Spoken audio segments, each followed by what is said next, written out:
안녕하세요. 합병증 없는 부작위 분쟁 조정 사례 기초를 쌓으려는 자명입니다.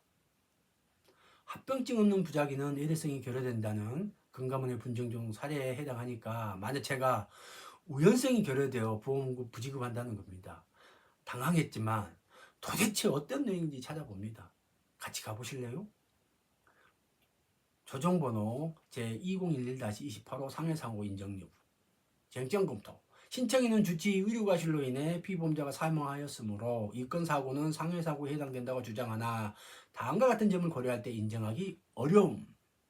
판례에서는 약관의 내용 중 상해보험사고 이용권인 급격하고 유연한 예외의 사고 중 예외의 사고라는 것은 상해 또는 사망의 원인이 피보험자의 신체적 결함, 즉 질병이나 체질적 요인에 기인한 것이 아닌 바깥에서 외부 요인에 의해 초래된 모든 것을 의미하는 것으로 판시하고 있습니다. 이 건 관련 의료 분쟁의 판결 내용에 따르며 주치의가 주의의무를 게을리한 채 신근경색 진단에 필요한 추가 검사 시행 없이 급성 기관지염 또는 폐렴에 필요한 치료만을 시행하여 피보험자가 결국 사망에 이르게 된 것으로 보아 의료과실을 인정하고 있습니다.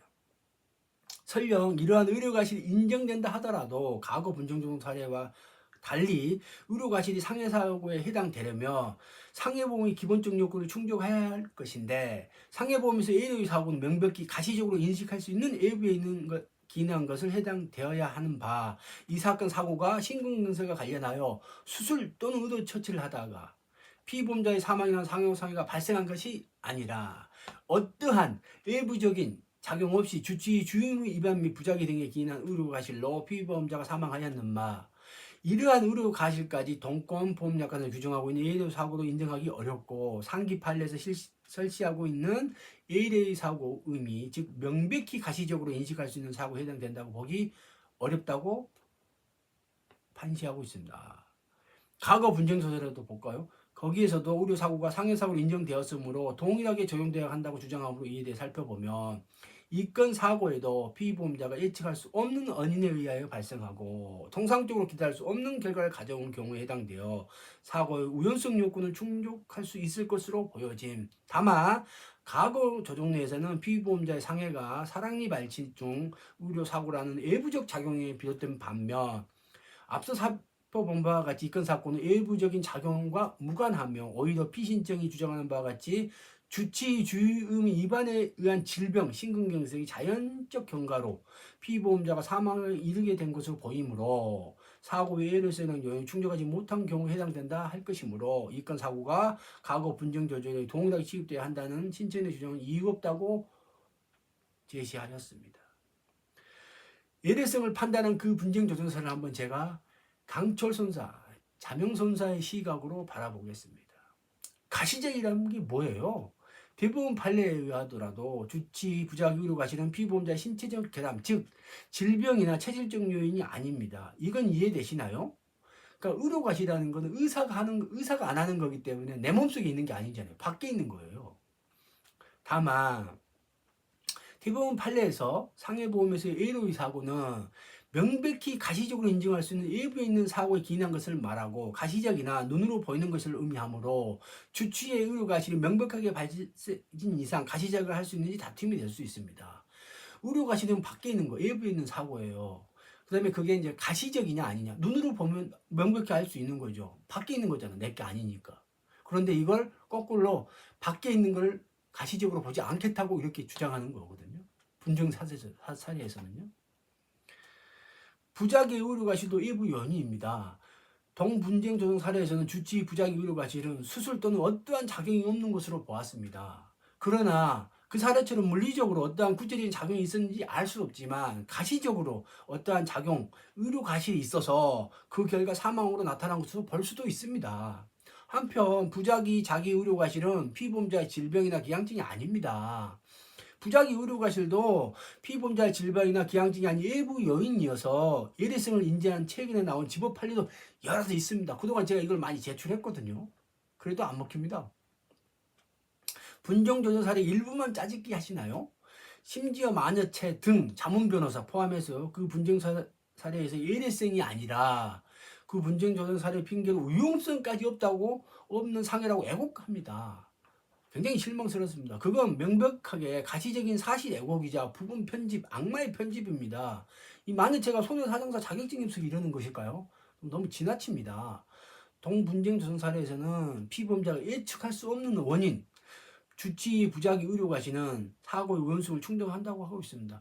우리가 의사가 나한테 어떤 가시를 이렇게 하겠다 이런 걸 예측할 수는 없잖아요. 동의하지는 않죠. 의료과실을 한다는데 내가 왜 동의합니까? 질병 치료하는 걸 동의할 수는 있겠지만, 그죠? 그래서 그건 예측할 수 없는 원인이죠. 만유체 등은 피보험자가 기대하거나 의도하지 않는 신경외과 의사의 의료과실이 우연한 사고가 아니라며 동분쟁서를 들고 있습니다. 모순되는 겁니다. 일부 짜집기와 애고가 안 됩니다. 제발 피보험자가 기대하지 않거나 예측할 수 없는 주치의 의료과실에 의한 상해사고, 색정물질의 역류, 안과제협증 미조치, 망막동물 폐쇄 실명이 만여체의 주장처럼 우연한 사고가 아니라는 판례나 분쟁서류 등으로 제대로 된 걸 드시기 바랍니다. 악마의 편집잡처럼 짜집기 하지 마시고 최 대리님 제대로 알아보고 주장하시고요. 명백하게 이 사례와 다른 사안을 짜집기해서 갔다고 우기지 마시고 모른다면 공부하고 사실관계를 한번 더 확인해 보세요. 그러니까 색정물질 역류는 내 몸속 안에 외부 일진 색정물질이 들어가서 이게 제대로 순환되지 않고 역류했다는 거거든요. 외부의 연이 역류한 거 가시적이기도 하고 물리적이기도 하잖아요. 그걸 아니라고 우깁니다.